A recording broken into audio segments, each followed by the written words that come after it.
for today's event. I would request all of you to take your seats so that we can start, the panel sessions and with the day proceedings. Thank you. To give some context for today's event, at the halfway mark of 2023, there are still a lot of open questions regarding the state and health of the private equity and venture capital ecosystem in India. Fortunately, we have a range of expert speakers lined up throughout the day to address these questions in a detailed manner. We now take an opportunity to thank our presenting sponsor, Trilegal, co-presenting sponsor, Ascent Capital, and our gold sponsors, Chirate Ventures, Resurgent India, and TVS Capital Funds for making this event possible. We also would like to thank our silver sponsors, Innovent Capital, Specially Invest, Spiti Capital, and Your Nest Venture Capital. Our session sponsors, AVA, EDM Capital, Veda Corporate Advisors, and our real estate partner, K. Raheja Corporation. To give you a brief of the structure of today's day's proceedings, from the private equity and sectors in focus panels in the morning to the exits and venture capital panels in the afternoon, we will now be able to focus on specific issues relating to each segment of the private equity funding ecosystem and have plenty of time for interactions both during the panel sessions and networking breaks between the event. With that, to set the stage for the panels to flow, we will start the day's proceedings with a presentation on what the data says on the state of private equity venture capital in the first 6 months for 2023. Before starting that, I would like to call the panelists of our first panel on stage. Can I please have Mr. Arjun Ghosh, partner, Trilegal; Rajalakshmi Vaidyanathan, Vice President, TVS Capital Funds; Deepak Gowda, partner, Ascent Capital; Mukul Gulati, President and CIO, Zephyr Management; Vikas Rathi, Portfolio Management, Premji Invest; Ashish Agarwal, Director, Resurgent India. Now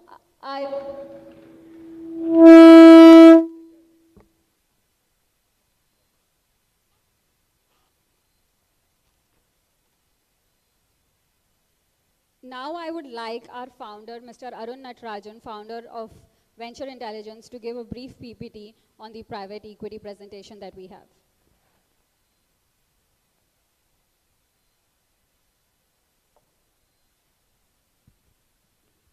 Thank you so much. Welcome, everyone. Very good morning to you. Very good. So, just to set the context for this private equity panel, we are awaiting Mukul Gulati from Zephyr. We will get him on stage as soon as he's in. Let me just give you a background on what the data says on what private equity, which in our definition includes venture capital as well. What are the data say about the first 6 months of 2023? That will kind of set the stage for the panel to follow in terms of deep diving into what these trends are telling us for not just this half of the year, but going forward as well. So, quick word on venture intelligence. Events is a small part of what we do.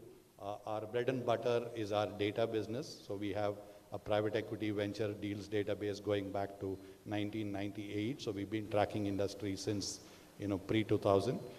We have a private company financials database tracking about 50,000 private companies in terms of their P&L, balance sheet, cash flow. At your fingertips, you can slice and dice them however you want. So that's how investment bankers discover companies, private equity funds can diligence them and so on. So that's the M&A database has inbound, outbound, domestic, all flavors of M&A outside of private equity exits as well. We have a private equity in real estate piece as well. It's a separate database. And to look for the entrepreneurs to look up investors, we have directories of investors on our site. So there's a bunch of free stuff outside of the paywall as well. We have a weekly newsletter that rounds up all activity from angel to IPO each week that goes out on Friday. That's free to access. You can just sign up on our website. There is again a new report that we've released called the Series A Landscape Report. a lot of interest there that's been generated, which is talking about, how companies graduate from attracting their first round, typically the seed investment from an angel, how much of that cohort of companies graduate to raising a Series A round, and then, from there onwards, each stage, Series B, and what is the mortality of companies there. Again, that's a very interesting, very fresh report available right from our website, ventureintelligence.com. Highly encourage you to kind of download and see the data trends of how companies, kind of follow, and the success ratios, by the way, are actually not too bad in India compared to even the West. So let me just and there's a bunch of infographics that we put out on social medias and so on. Please do follow them as well. So let me quickly jump to the data for, the first half of 2023 as we've seen it. Yes, the slope down, not so heartening. Please remember the last bar is for the half year, and we've not hazarded to kind of annualize it. No guesses. So you can double it, but even if you double these numbers, value and volume, you will see that at best private equity, including venture, as I said, is going to go back to 2018 levels, right? So 2018, if we all recall, was a kind of good year at that time, coming out of 2015, 16, bit of a slowdown. 17 was big, and 2018 was a good year. So we kind of, at best, even if we double these numbers, we are at, just for the people at the back, $16.2 billion this half year across 364 investments. Double that, and we will be back to the 2018 levels. Are we talking, the panel will throw more light on? Mukul, please. So the panel can throw more light on, are we looking at the last 5 years? Is there a different lens to look at this data? Clearly 2021 was an anomalous year. Nobody's talking about going back to those levels, but why are we looking at a lot of dry powder? A lot of these investors on stage have raised a lot of capital. Why are they still sitting on that, and why is it not being deployed is another question. So another facet to the data is even this, slightly lower number is dominated by a few big deals, right? So 76% of the investments in 2021 have been accounted for by what we call mega deals, $100 million plus kind of transactions. Examples of those, Manipal Hospitals, as we know, recently raised a $2.4 billion with Temasek becoming a majority stakeholder in this homegrown hospital chain, right? So that's one. HDFC Credila, after the, as part of their merger with the bank, sold off their education loans business. Again, they chose a private equity setup to make that transaction. Very interesting. There have been a bunch of interesting transactions. As if we had seen this slide even in 2022, forget 21, it will be all unicorns, right? Now there is hardly any unicorns on this slide of the top deals. We are seeing infrastructure companies return, healthcare as I already talked about, and there's one loan, Lenskart also up there, right? So we are seeing quite a bit of diversity even among the big deals, and that's probably good. Again, the panel can elaborate a bit more. Just to slash this, by industry.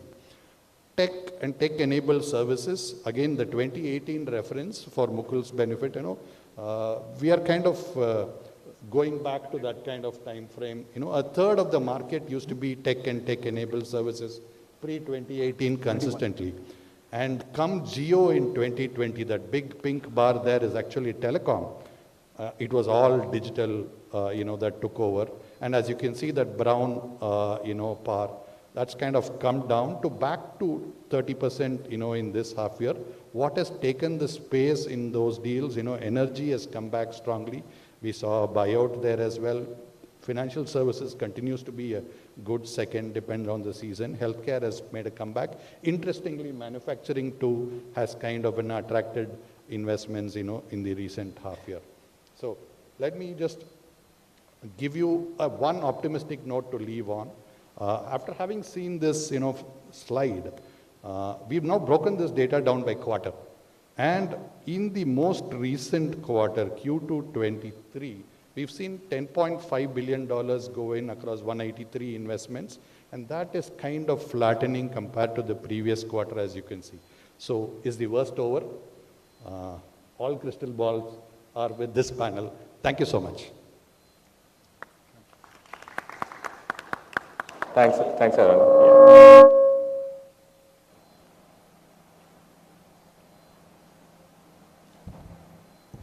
Thank you so much, Arun. Now, with that, we would like to start our first panel for the day.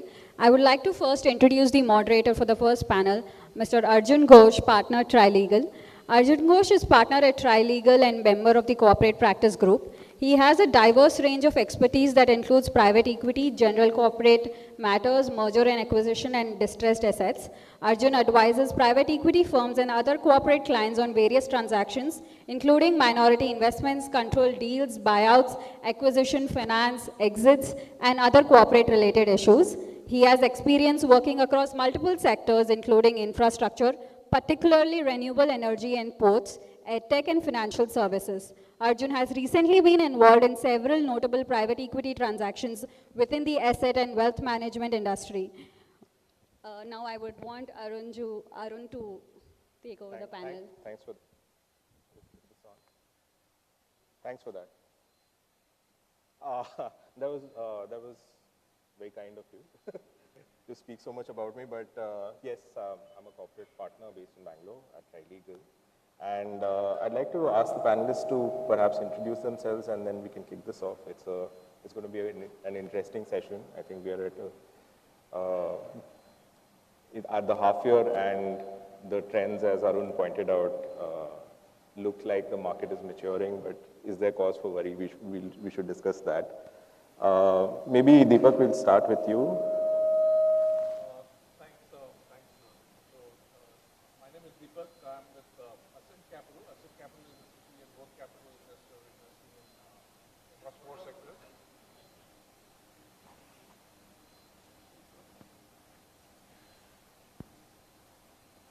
Across four sectors, healthcare, technology, consumer, and financial services. Typical check sizes are anywhere between $50 to $25 million. We invest in mid-market companies, provide growth capital, and hope the companies scale up to a level where they can either attract larger capital, do an IPO, or a strategic sale. Hello, my name is Vikas Rathi. I lead the portfolio management.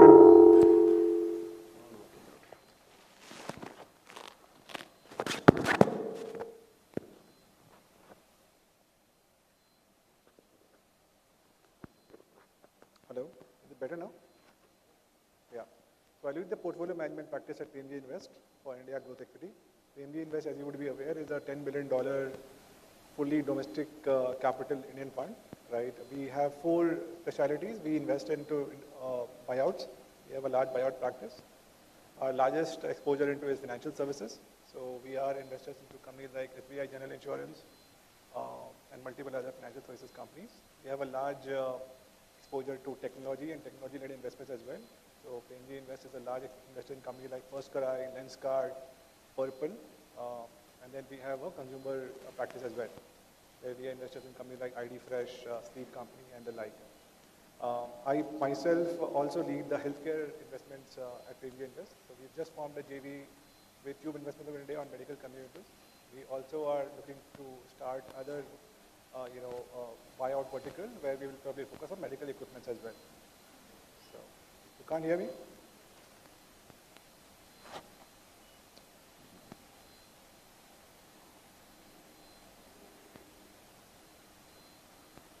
Hello, is it better now?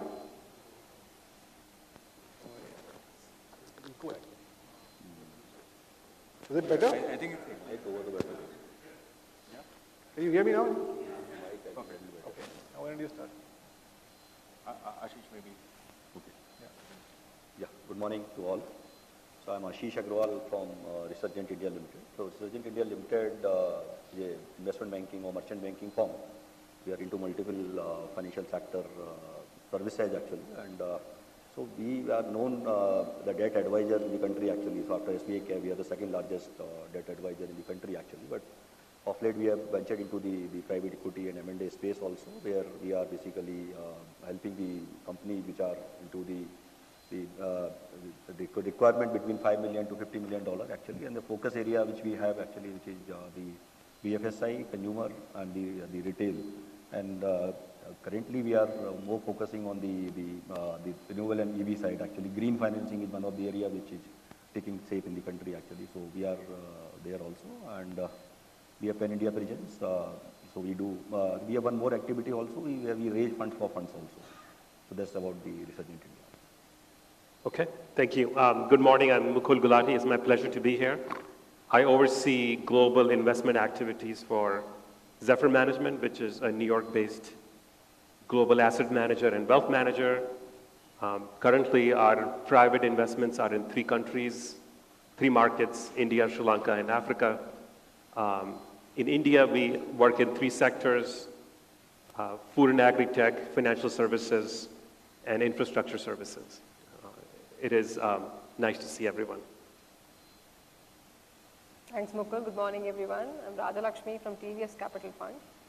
We are a mid-market growth private equity fund, and when we say growth, we essentially invest in the spectrum starting from Series B up to pre-IPO late stage.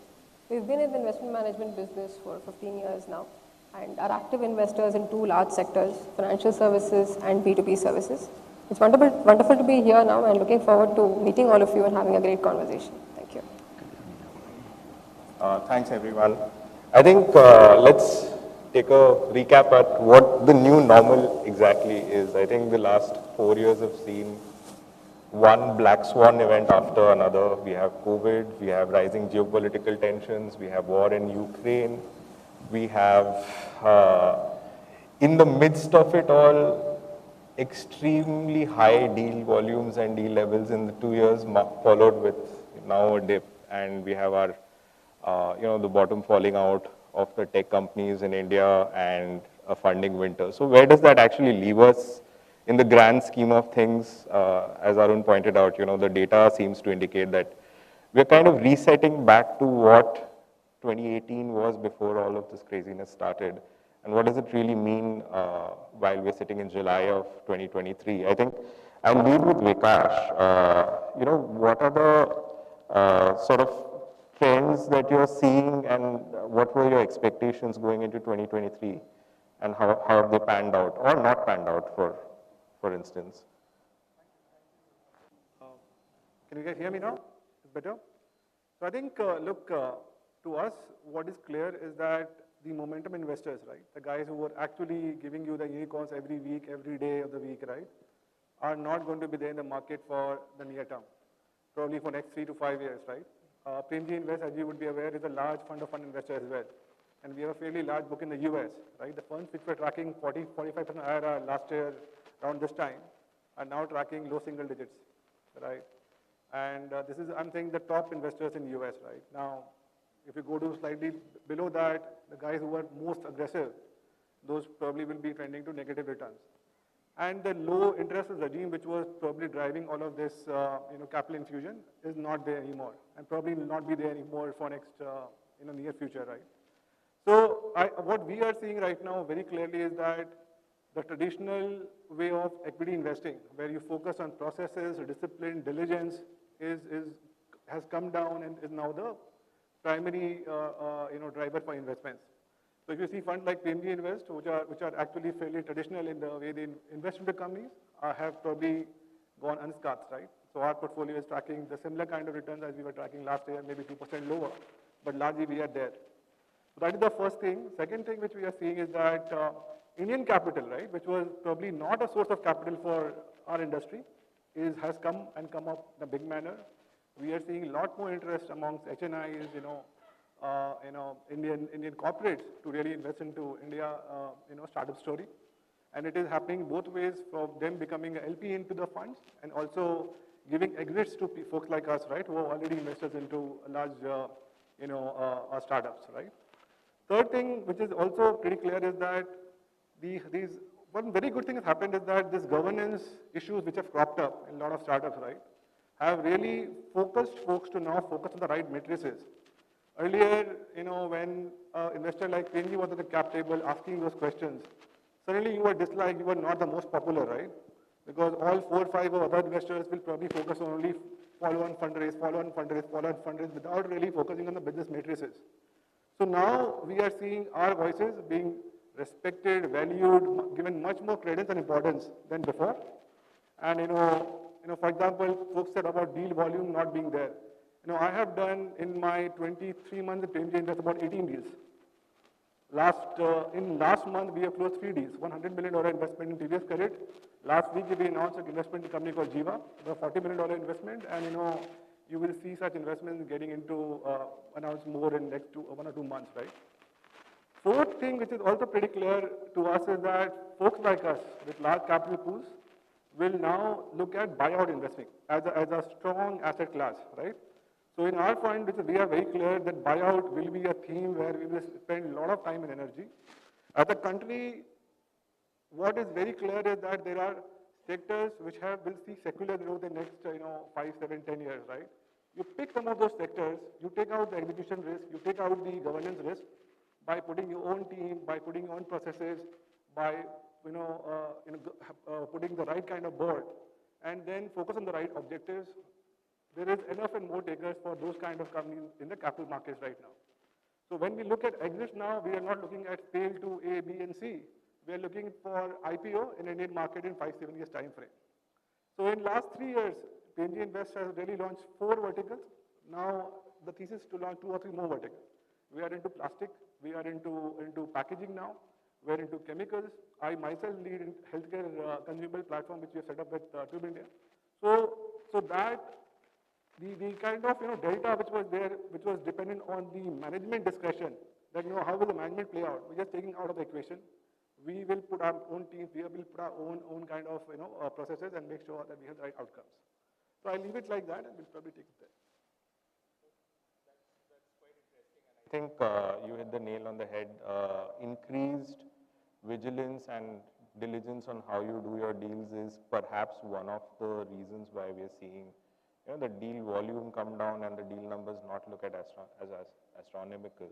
And also it's important to remember that we had some mega deals which were just perhaps you don't see them all the time, right? Geo distorted the market completely. So I think I want to hang on to the thread of more diligence as investors, and Deepak, maybe you can take this one. Do you see an increased focus on things like ESG and diligence becoming core, given that all of you all are sitting on lots of dry powder with LPs who care about these more and more? How has the landscape changed over the last couple of years, and where do you think it's going to go from here? Yeah, Deepak, if you can. Yeah, I think, last year and the year before were an aberration, is what I would feel. And diligence, obviously, if there is a lot of deals, there are a lot of deals getting done, there is a lot of capital to deploy, that takes a backseat problem. Can you guys hear me? Yeah, so I think if you look at India, I mean, we've been in business for the past 20, 23 years. See, these are all cycles, right? Essentially, 2000, you saw the dot-com boom. That is when probably venture capital industry started in India. Bangalore, I think at that point in time, had some 300 funds. From 30 funds, it went to 300 funds in 2 years or 3 years, something like that. Then we saw the $1 trillion promise of infrastructure in 2005, from the 2005 to 2010. Again, investors burnt their fingers on that. Then we had the secular growth of the healthcare, technology, tech-enabled services. And finally, right now, we are again at the trough of the cycle where, if you look at the economic indicators, India has done well. The digitization and formalization of the economy is probably where we want to be today. But again, these are capital market cycles that go through, right? So coming to Arjun's question, 2 things. One is on the diligence part. Diligence essentially has always, like I said, last 2 years might have been a little bit of a different tack because, there was a need for momentum investors, like Vikas mentioned, to put capital. There was plenty of capital available, so everybody was, it's again, I call it a win-win. So you're essentially, the venture funds are making investments. They're getting marked up every 2 months. Once they finish the fund, they can raise more capital, and I mean, essentially LPs were also happy because they were also getting markups as well, although they were not getting any cashbacks. So essentially this, and founders obviously were very happy because they were getting higher and higher valuations. Maybe some of them took secondaries as well, so they are sitting on cash, so probably that is something that has happened last year. But again, now I think the focus has come back to more sane kind of a situation, which was probably again the 2020, 2019s, which are not bad years, right? And I mean, the bubbles also create, in my opinion, is that they allow you to dream big, right? So if you look at 2019, 2020 kind of a time frame, unicorn was probably unheard of. Now, even if you ask a school kid who's 6, 7 years old, he will know what a unicorn is, right? So the founders have the ability to dream big, so billion-dollar companies will get created. Some of them will vanish in this meltdown, but eventually good companies come out, and people also start dreaming big. I think that is the positive side of it. Now coming to ESG, again, there are two parts to it. ESG has always been, I think, given how this year as well, I mean, right? So climate, if you look at it, monsoons were supposed to be in full flow in Bangalore by now, but again, last year was, I mean, it started very early. This year, it is delayed by a lot.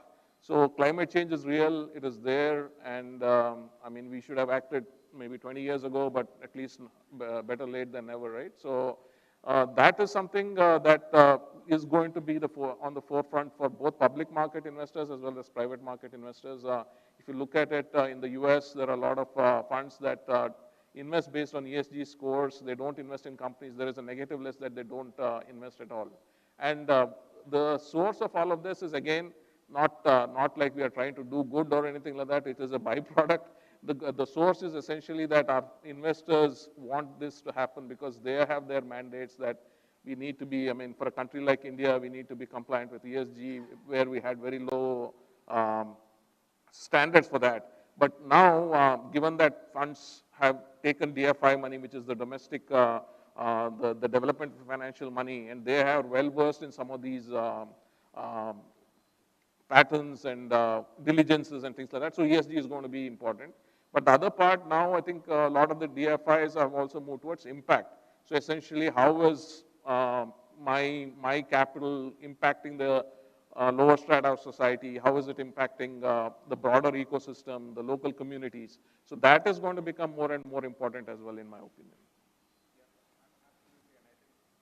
I think there's an increased focus that we as lawyers are also seeing on ESG aspects. I think earlier it was always there. You kind of looked at whether the company is in compliance with labor regulations, but now it's a lot more. I think there's a general expectation that all qualifiers of ESG, environmental, social, and governance are met. There are detailed processes which we are seeing more and more being adopted as part of the standard process in the industry, and that's only a good thing.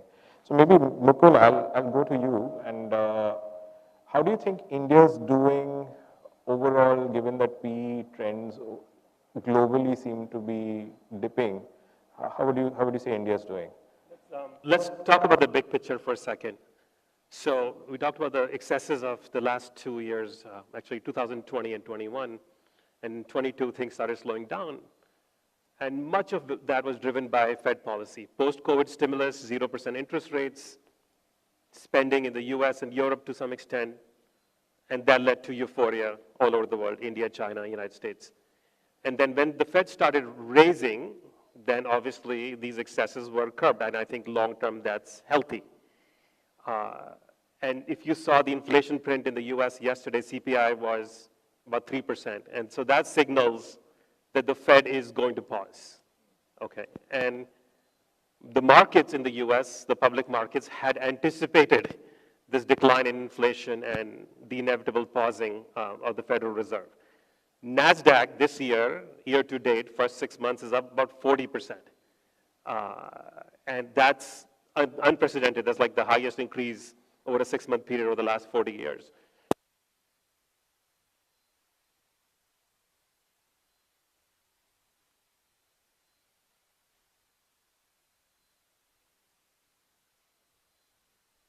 So that signals to us that risk is on.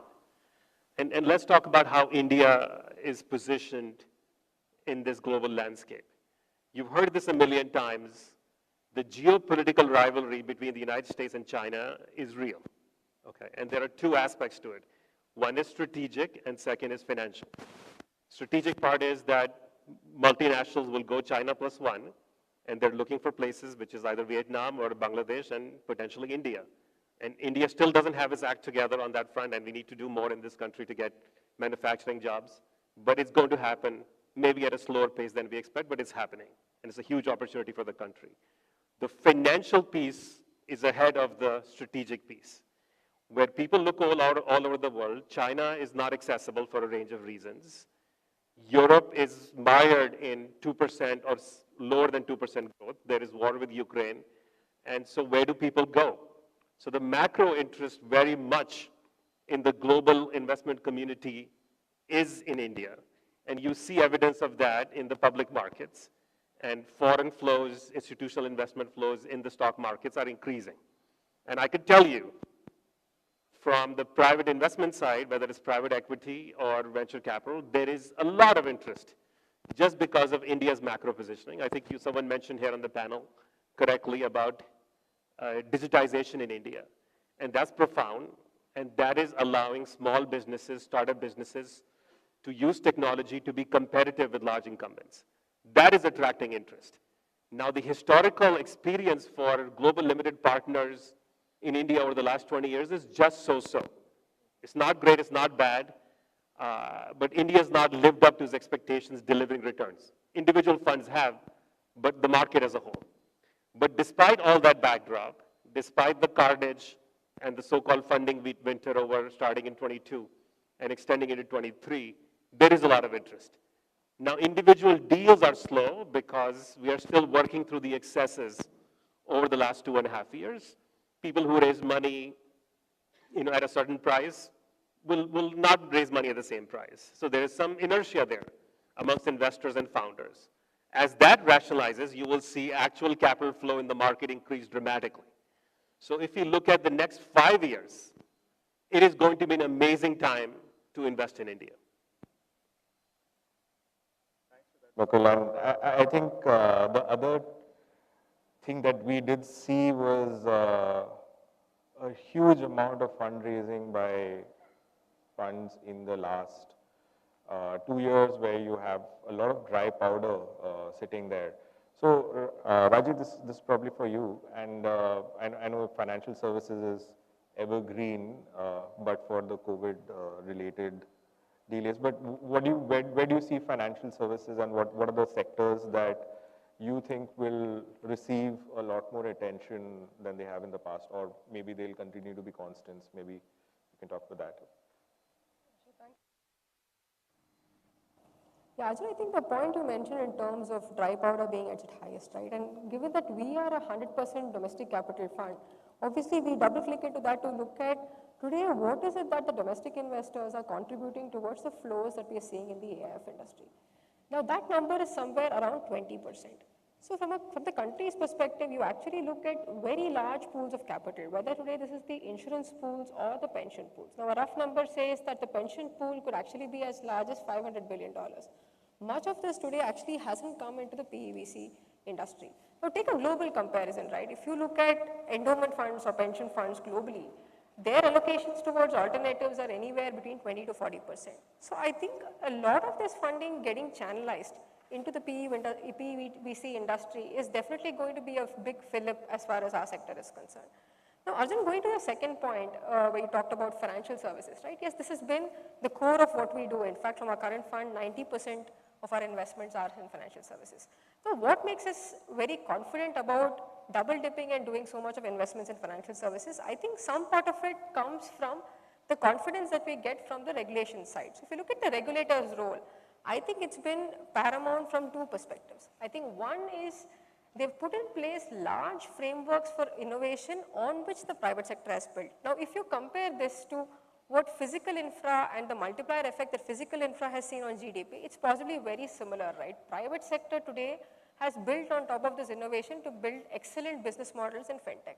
Take an example of what we saw in co-lending in 2018-19, right? The first step towards partnership-based growth in the lending sector at least, right? So that's grown tremendously. Today we're talking about possibly 30,000 crores of book that has been built through co-lending, and possibly this is, the way we see this growing, possibly 10 to 15% of retail disbursements potentially could come through areas like co-lending. So that's a very big positive from a regulation perspective. I think secondly is the role that the regulator has taken in terms of putting in place various guardrails, right? I mean, financial services is a business of risk, and this kind of an oversight by the regulator has actually helped us double dip significantly and take long-term calls as far as this sector is concerned. Now, in terms of newer areas that we see a lot of interesting plays in the area of B2B software and services, right? And this feeds into what Mukul alluded to in terms of the manufacturing growth. And manufacturing growth, we think, will also give rise to a lot of adjacencies and ancillary services which will benefit. And hence, it directly plays into what we're seeing attractive in the B2B services and software space. That's a space that in fact, we started investing in that space in our third fund itself. We made a couple of investments, and definitely looking forward, that could be a very large opportunity area. Now, within financial services, the other new piece that we see, which could be very interesting, we think, is this whole play on digital banking infrastructure or banking tech. Today, you're talking about 350 million people coming into the middle class over the next 10 years, and Deepak spoke about the digitization, right? This essentially means that this new population will need large amounts of innovation in terms of the products that cater to them, which means that today banks will have to gear their systems very differently to start catering to this market. Today, if you look at any of the large banks, take an example of an SBI or an IDFC, they're spending around 8 to 9% of the total OPEX on technology. That pie will increase, and I also think that the smaller level of banks, right, you have a large space of smaller banks, NBFCs, who will actually follow this suit in terms of their technology investment. So yes, I think financial services, definitely we intend to double dip, but B2B software and services we think could be a very large area. Yeah, it's interesting that what you mentioned about regulators, and I think it's been a slow and steady progress towards liberalization, perhaps not fast enough. I think one of the key trends that we are seeing across regulators, at least in the BFSI space, is one, they're finally catching up to the newer models which are coming out. The recent example is that, RBI went and regulated how BNPL works, which is good because earlier effectively everyone's operating in a gray area and no one knows if the business is going to be stopped at one point in time, right? And I think on the other side, SEBI has also been fairly forthcoming. We've seen them expand rulemaking into territories where they weren't earlier, considering private equity investments. For instance, I think mutual funds remains the last bastion that PE investors are not really into fully. And it's been 2 years debating this with SEBI, and we finally have deals where we have true blue PE investors coming in minority situations, and even now, I think with the recent rule changes, you will see majority or sponsor positions being taken up in mutual funds, which is fairly interesting. I think one of you mentioned buyouts as a key driver. So maybe this is for the panel, and Vikas, I'll go with you, and then maybe with Ashish. How do you think the buyout space is going to change? I think it's expanded, but you saw tech buyouts kind of drop down. Tech is usually the place where you see most of the buyouts. And as a strategy, do you see more investors switching to a buyout fund strategy rather than just holding a minority investment, which is your classical PE? Can you guys hear me?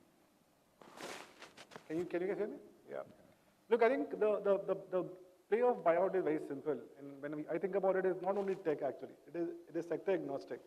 The way I think about it is you acquire a company, subscale company at a good multiple. Say you pay 12 times when you get into a company, right? 12 times EBITDA. And you are clear, or that sector which you are investing into has secular growth trends, right? So for example, I said I am myself leading a healthcare consumable platform. So I am very clear that healthcare consumable sector is a pretty interesting sector, right? Because of lot of tailwinds, right? Now I have to assimilate 4 or 5 companies, good products, who are not scaled, to a national level or a global level, right? And I would assimilate them. I have already a management team hired in place, a world-class management team, folks who have execution experience already, right? I will scale the company to a particular level, and I will have 2 advantages. One is the EBITDA expansion, which is just based on the growth, and second also multiple expansion when I list the company, right? Because such assets are not available in market right now at all. So that story can be played across sectors, right? So I am saying that PNG Invest is working on 4 such sectors right now. The thesis is to really expand the team, see if we can do probably an API platform, right? And tech may not be that appealing in that, right? Because tech is mostly our winner-take-all market, right? Where you actually become so big that everybody else is small, right? And then you can command a market premium. For us, such story will play out. Second thing is that we want to take out execution risk at all, from 100% from the system, right? A lot of time, entrepreneurs are subscale for some reasons. For example, they don't want to delegate too much to their executives. They can't hire best management teams. They don't want to incentivize management teams, right? ESOP pools are very limited in traditional businesses. Can you really hire world-class talent based on your brand name, based on the investor, PNG Invest brand name, and get them incentivized to really participate and see the progress. And if they create value, happy to distribute the wealth with them as well. So those stories in our mind will play out really, really well. Ashish, as an advisor, are you seeing more funds moving to buyouts? Are you seeing greater number of buyout deals? And again, any sectors which come to mind where you're seeing this change happen? So we are a young country actually. If you see, a lot of consumers are available here actually. So the companies, you see the buyout, if I see the BFSI sector actually, this is one of the sector which will grow very, very fast actually. And as of today, even with the debt to GDP, ratio is very, very less in our country actually. And the way the digitization is happening, the kind of the regulator is giving the leeway, and the kind of new things are coming in the system. And this in financial sector, what is happening? Most of the buyouts are happening because of that. The one organization which is very large, they want to cross-sell the other product to their consumers actually, their borrowers or their basically customers. So instead of going to in a startup manner or to start in a initial manner, they want to buy out the companies which are at the mid stage. Again, that as he told also that everybody want to take the advantage of the bigger market actually. So there are the organizations, companies which are basically having a lot of money basically, and they want to multiply their businesses in the same segments actually, but practically they are not in a position to grow, or they have to have the timelines also, because if they will start something new and then they'll wait for 2-3 years, other than they are buying out the companies and the businesses.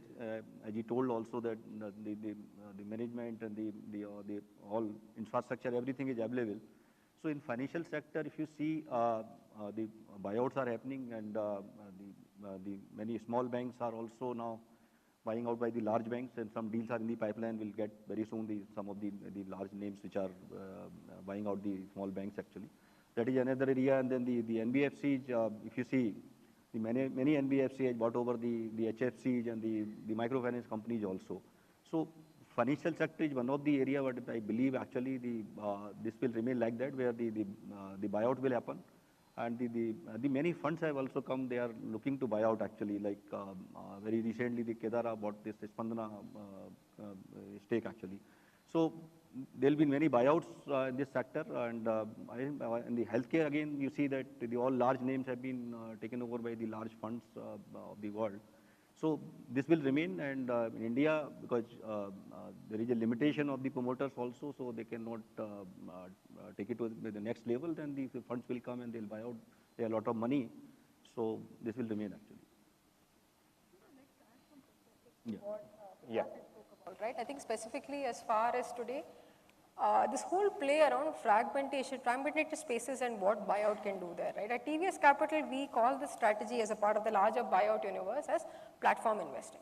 So what platform investing essentially involves is selecting a next-gen AAA entrepreneur, and we call this our internal proprietary model of AAA, with AAA standing for any entrepreneur demonstrating ambition, ability to acquire and promote great talent, and ability to execute. So it's essentially banking this entrepreneur to actually roll up assets.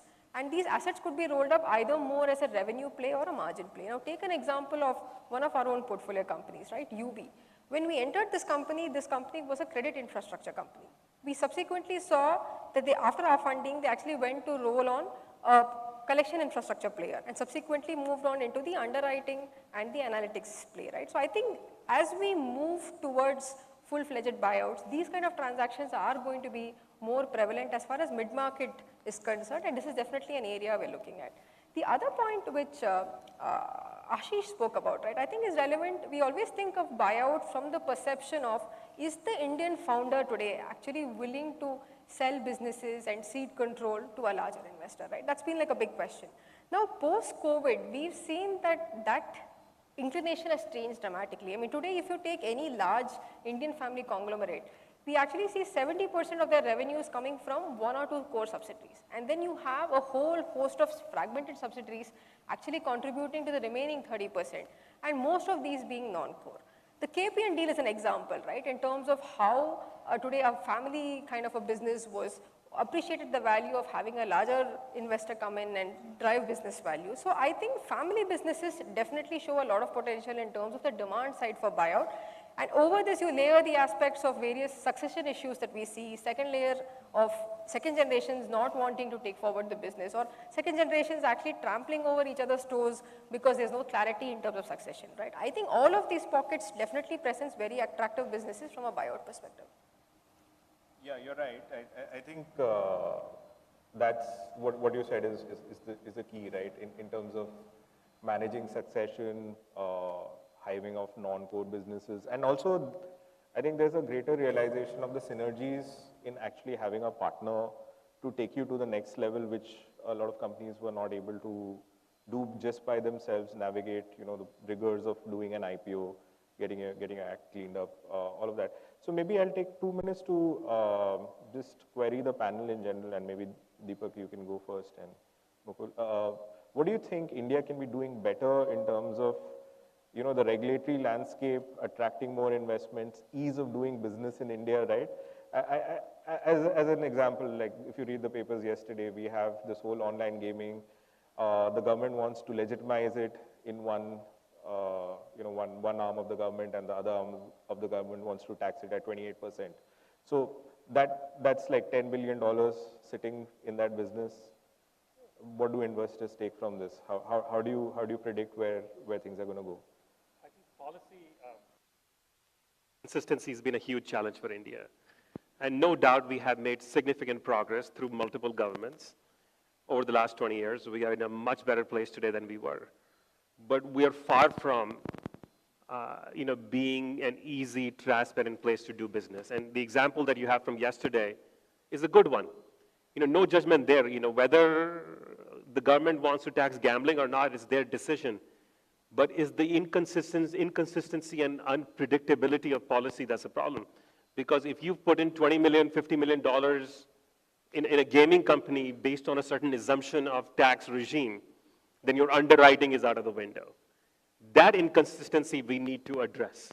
The second point I want to make from a regulation perspective is some regulators, not all in India, have this mindset that they need to protect the Indian founder relative to the foreign investor. And if they really got to know Indian founders, they don't need protection. They're pretty sophisticated, and they're advised by people like Ashish, and they can make their own decisions. So one of the big issues investing in Indian market, and going a little bit technical, is this confusion between debt and equity. A lot of this private investment, whether it's venture or private equity, sometimes it's hybrid. You have a convertible note on a buyback, and regulators don't like that, saying, oh no, that's debt. But okay, it's debt, it's equity, what does it matter? The founder is getting the capital, and it's a privately negotiated instrument. between the sellers and the buyers. So let that happen. So a lot of these issues create challenges for global investors, and in the long term, end up hurting the country because we need a lot more investment dollars than we currently have. India has good savings.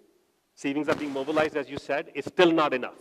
We need trillions of dollars to support employment growth in this country. And the final point that I want to make about regulation, which is not so much related to private equity, it's related to our overall policy. You know, in our policymakers think imports are bad and exports are good. And that led to a disastrous import substitution policy 40 years ago, which shoddy domestic players were insulated from competition, high prices. I see that mindset coming back. And I think this is a big step back because we need to open our country to global competition. And we have demonstrated in this country that we can produce global leaders. But if you protect them, then they will not be successful in global markets and not create scale. And to give you an example of exports versus imports, China, we know, is the biggest exporter in the world. It exports about $3.6 trillion in exports. Guess what? China is also the second largest importer in the world. It imports $3.1 trillion worth of goods and services. So it's not a bad thing if you're importing, and you can re-export a lot of that stuff. So I see some of that protectionism from the 60s and the 70s coming back, and I like our policymakers to do a rethink there.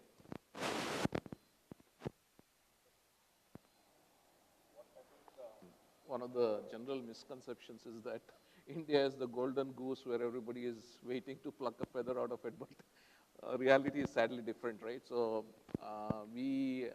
every nation has become nationalist, the policies have become nationalist, and obviously the governments win elections when they adhere to what people want. But sadly for India, the positive thing for India is that we have a large population, well-educated. There are a lot of trends that are probably in our favor, but what is lacking is essentially the capital to make good of whatever resources we have.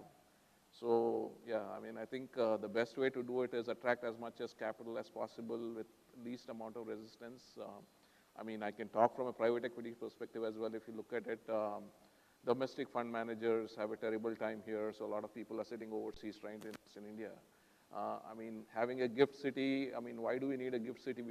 Everything should be gift city equivalent here, right? So, I think the government probably thinks that let's start from a lower base and try to put more and more controls, but which is understandable, but the reality is a little bit different. And I think we have some time for questions, Arun, right? Yeah? So if anyone in the audience has any questions for the panel, feel free. Anyone?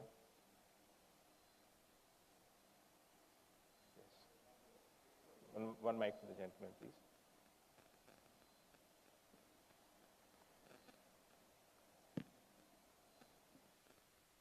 Thanks to the... Check. Hello? Can you hear? Thanks to the panel for an interesting discussion. Hello, can you hear me? Can you hear me? So the question to the panel was, and it could be anybody on the panel, interesting to talk about platform play.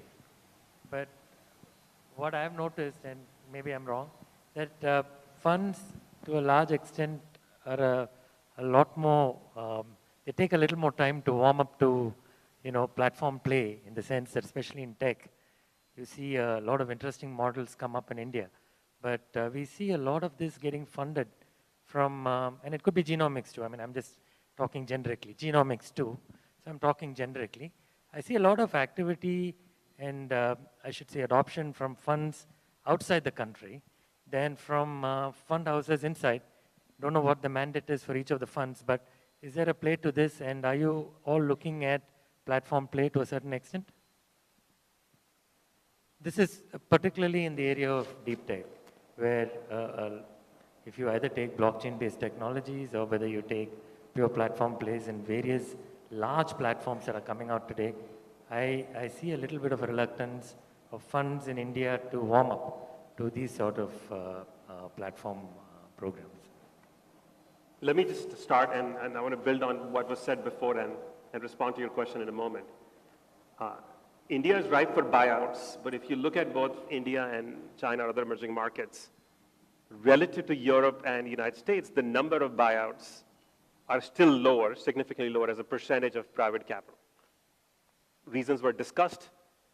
In a growing economy, family businesses may not want to sell, or sometimes there's a disagreement on bid and ask prices. And second reason there are fewer buyouts in India than you would imagine is that there isn't always ready executive talent to parachute into buyout situations. So even if you're a private equity fund, oftentimes you're not doing a buyout or building a platform, not because of the market, or not because you don't know what the play is. You sort of know, and it's mostly execution related. You don't necessarily have the team that you can motivate and put together to deliver on that idea. Because the very best people today are already founders. They're running their startups. And there's a limited amount of experienced talent in Indian corporations that you could extract with the promise of future growth. One hesitation that you see in building platforms is lack of talent. To the extent platforms happen, they're very much, sometimes driven by founders, then supported by private investors, or private investors running into a few talented founders and then forcing them. I think if that talent equation is solved, you'll see more of these platform plays. Slightly different takes. Essentially, from an investment standpoint, it's all about exit, right? So you have to have different exit avenues. Unfortunately, the larger companies in India, whether it's in Infosys, I think Wipro might be a little bit different, but Wipro has also not done too many in India. But Infosys, in the Silicon Valley, what has happened is you build a business, investors typically have majority in that business, and there are multiple acquirers, whether it's a Cisco or whether it's a Facebook or Meta or Apple or Google, they will come and acquire it, right? In this case, there are two things in buyouts. One is, obviously a fund like Premji is very well suited for it because they have a unlimited time horizon. But funds like us, they have a 5 to 7 year horizon. And let's say you take 70% stake in a business. The only way to exit that business is through a strategic sale, because if you list in the market and if you start selling your 70% stake, stock prices will collapse. So essentially, from an exit standpoint, as the market matures and more strategics come in, larger buyout funds come in, I think that is when most of the platform plays will happen. They've started to happen now. A lot of these teams that have come out of larger pharma companies, larger tech companies, larger manufacturing companies, they are looking at some of this valuation arbitrage as well as scale advantages. And I think there are a lot of buyout funds also on the prowl for anything that is 200 million plus, right? So it is happening slowly, but the primary reason is because of lack of exits. I am kind of working on buyout myself, practically deep into it, if you guys can hear me, right? So I think to your point that folks are not deep enough, I think, at least in my fund where I work in, we know which segments to go, which companies to target, and we are on it, right? What he said is very, very valuable. I started a deal last year around October or September. We closed the deal only in May this year. And now there's a team in place. So we have to identify 5, 6, 7 of those targets to create a really viable platform play. And it will take 3, 4 years at least, right? Even though you are at it all time. So for a normal fund with a 7, 8, 10 year horizon to really create those plays and create scale is very difficult. But folks like Premji Invest, who's actually doing it and probably can wait it out, are doing it the right way. They have, in each sector, which molecule to, for example, target. If you're doing an API molecule, right? Or for example, in my segment, consumables, which specialties to focus on. We are fairly clear about it, and we are only going about relevant things. The thesis is that acquire 4 or 5 companies, build scale, have common teams, and then probably take it to listing. That is how probably we are approaching the thing. Just to add in, actually, not only the funds, I think the large corporates in India actually are looking to buy out the companies in their segments also. So as investment bank, we are seeing that out of 10 corporates, the 6 are saying that we want to buy out the companies, actually. We want to buy out the businesses, actually. So the objective is they want to merge with their business, actually, and they want to grow further, actually. The funds are having the different set of thought process when they are buying out actually. When the corporates, the larger promoters are buying out, they have a different thought in the mind actually. They never think for exit actually. They always think for the growing it actually. So I think both the things will remain in the system actually, and this the buyout funds are in India. There are many funds which are looking to buy out. Actually, the Indian funds are also looking. But you see that somebody has talked about the domestic capital. You see that our Indian this AIF industry or the venture fund or capital, this private equity industry, how old it is actually. I think SEBI has started regulating it from 2011-12 actually. So almost 10, 11 years have been completed. We have reached to 7-8 lakh crore of the size of the industry actually, where 1100, 1200 AIFs are there in the country actually. And it is growing leaps and bounds actually. And we see that only 10 years and the mutual fund is now there in India since last 40 years actually. So they are at 40 lakhs, we are at 7-8 lakhs actually in 10 years. I think this number will grow very fast. Government is doing a lot actually, bringing out the lot of ease in that investments for the different kind of set of institutions. And hopefully in future, they'll come out with this, the financial institutions who are still not investing in these domestic funds, but they'll start investing also once they'll see the growth of this industry actually. So. Thanks everyone. I think we have time for one more question. Can you hear me? Yeah. Good morning. I'm Ramchandran from Coimbatore, and I come from a belt which is predominantly, industrialized and probably covers right from farming and agricultural food processing onwards to the best of the equipment manufacturers there. One question which I had when you talk about buyouts is, this is one belt where we find first generation entrepreneurs or people who have grown reasonably well over the last few decades and who are probably looking at exit or growth at a much accelerated pace where the second generation is following up and catching up. But the moment I talk as Coimbatore, I don't see that's a kind of the urge. What if I had given my address as Bangalore or Chennai? Why is it so? So, or am I wrong? Or am I tapping the wrong door? I'll take it. So, sir, what I think the way it is that you have low-hanging fruits, which are easy to kind of pick up right now because none of the larger funds are focusing on these things, right? And there are industries which are anything to do with agri. There is a big overhang on the regulation, how government will perceive, what will happen, can I collect the money in time? For example, can I enforce even, for example, I have given something to farmer, can I actually collect the money? So there is always this overhang. So when I think about my buyout strategy, right? So I will think about what are the easier wins available right now. Once we've exhausted those options, right? Once we have made those 8-10 plays and those are playing out properly, then probably the 11th industry could be agri. But right now, given that market is wide open, you will try and win the easy battles and then probably prepare for the war later, is the way I think about it. So would you say that reaching out to fund to be a participant first and is it? I think if your business is scalable, if you have demonstrated product market fit, there is no reason for you not to go to a fund actually. That, okay. Yeah. The case in hand which I have is it's a 1,800 crore animal feed industry in a company looking for an exit, and I don't see anyone coming out with a good response at all. No, happy to evaluate. Happy to meet you after this meeting and see if there is any meeting of minds. Yeah. Thank you. Yeah. Thank you for the question. And Hi, can I come up? Yeah. Hi, myself Rajesh Bang. I'm representing Aabhar Corporate Services as an advisory firm on the investment banking side. I've heard a lot in terms of various pool of capital coming in. There was one specific question which has come regarding pension funds, mobilization of money. So I've seen across Middle East as a quite interesting market. I've worked with large players there on the family office side. So do you feel really what is putting a limitation while this pension funds putting up money in the AIF or venture capital type of investment? Is there any view on that? Was one question to Rajalakshmi, I think so, right? And second question I had was, as a panel, we are talking about China plus one strategy everywhere and a lot of pool of capital to be deployed for manufacturing. But as a fund and various approach, what we are working with lot many MSME type of customers with having a turnover approximately 250 to 1,000 crores. So there is still a limitation in the mind of the investors or the VCs or the PEs basically.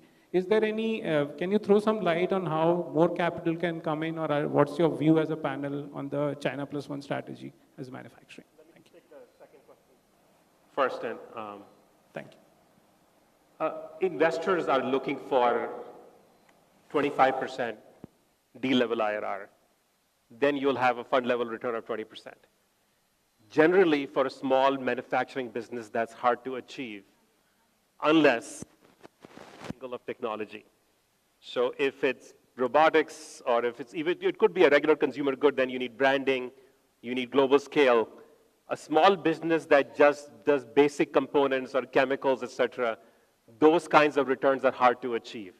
Therefore, you will see limited interest from the VCPE community in that sector. Now, there are exceptions, and if that high return on capital, return on equity is possible, then you can attract investments. Your first question about pension funds, was it domestic or global?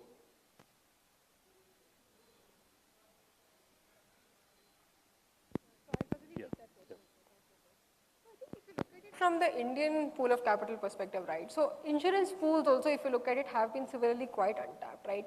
But if you see the direction in which changes have happened over the last 2-3 years, that is now changing, right? Whether you today, so there was always funds like us who raised money only from India. So there was always a consideration around how much of overseas investments we could do, because we actually had insurance companies sitting as far as our LP base was concerned, and there were limitations around that, right? Now with the recent regulations, regulatory changes around that, that has changed, right? So, and hence I think similarly across large pools of capital and the pension which you alluded to, right? Many of these changes will happen. It's not something which is going to be immediate, this will take time, but definitely this is moving in the right direction, and with time, I mean, you look at these pools of capital today, the pension pool is generating anywhere between 8 to 10% in terms of return, with practically no allocation to AIFs, right? So that return profile could go change. It will take time, but it will eventually come down the AIF industry way. See, essentially in India, pension capital is managed by government agencies, right? So whoever is putting money in, let's say my fund or some other fund, is responsible for taking, I mean, basically is responsible for that investment, and they can be hauled up at any point in time. So let's say I'm a government employee and for some reason they choose me because they like my fund purely based on merit, right? But this is a business where performance varies up and down. So would you take that risk? So I think in the US, it is very well established. There are different pension schemes for different employees, and that can come in. But in India, I mean, it's slowly happening, but again, because it is essentially risk capital and people don't understand the industry very well and don't want to put their neck out there, I think that is probably a challenge that needs to be addressed. One more thing is also important to understand actually, there is no secondary market platform actually. For AIF in the country, as of today, we have 6 lakh, 7 lakh crore of capital which is already deployed. So if the government can think of, or maybe the industry players can think of creating a secondary platform, secondary market platform where the anybody who invested and you want to exit, he can exit as per the market NAB and all. This will bring lot of confidence, and the money will, the domestic money will also come in a big number actually. And this pension fund and all, I believe they'll start testing that market also basically. Thank you so much, and thank you for taking the time, and lovely to have you on. Hope it was useful for everyone here. Thanks. Thank you so much to the panelists for a very useful, for providing a very useful insights. Since we have already started discussing on sectors, I think our next panel will give us a more clearer perception on sectors that are booming like climate tech, etc. I would request the panelists to stay on stage, take a step forward for a quick group photo, and then we can move on for a quick coffee break. I would request all of you to stand and step forward, please.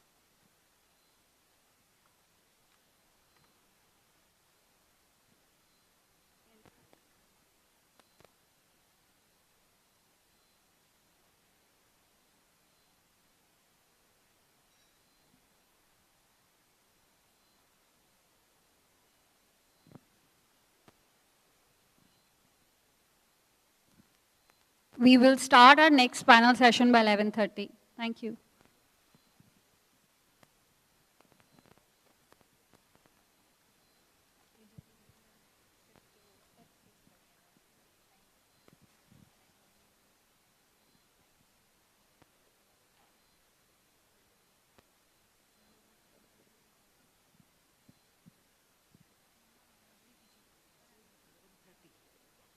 It'll be 11:30.